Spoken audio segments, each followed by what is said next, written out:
Ako nga pala si Rai. 6 na taon ng OFW dito sa Taiwan at tulad mo, wala ring ipon.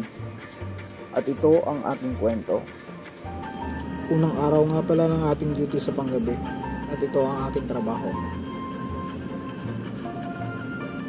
Ngayong araw ay nakatuka nga pala ako sa pagbababa ng tela. Sa unang tingin, madali lang itong gawin. Pero pag mamalasin ka nga naman at marami kang telang ibababa, siguradong mapapagod ka sa maghapon. So pagkatapos kong magbaba, i-encode ko pa ang mga detalye nito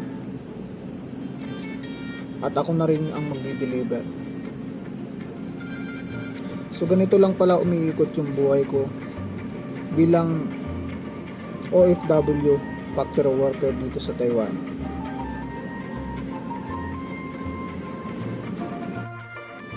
At syempre pagkatapos ng trabaho, ang paborito ng lahat ay uwian. So yun guys, paglabas ko nga pala ay may nakaabang pala sa ating panibagong biyaya.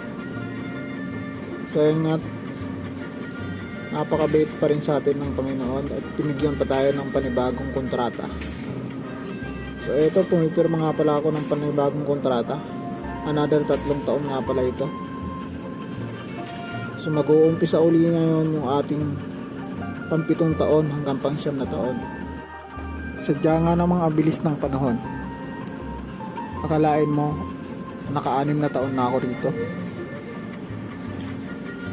Pag ganon-ganon lang tayo sa trabaho, pero ayos na rin.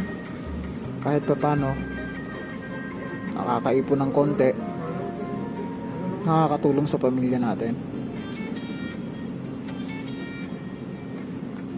Kaya nga tayo nag-abroad, di ba? Nangarap na sana makapag-indar, magkaroon ng sariling negosyo. Nang sa ganun, hindi tayo hirap sa buhay.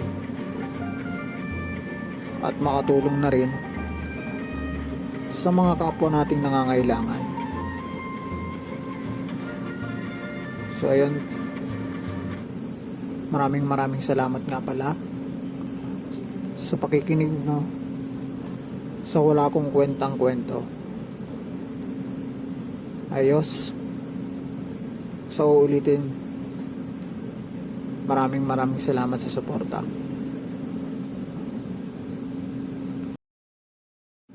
So paano guys, uwi muna tayo.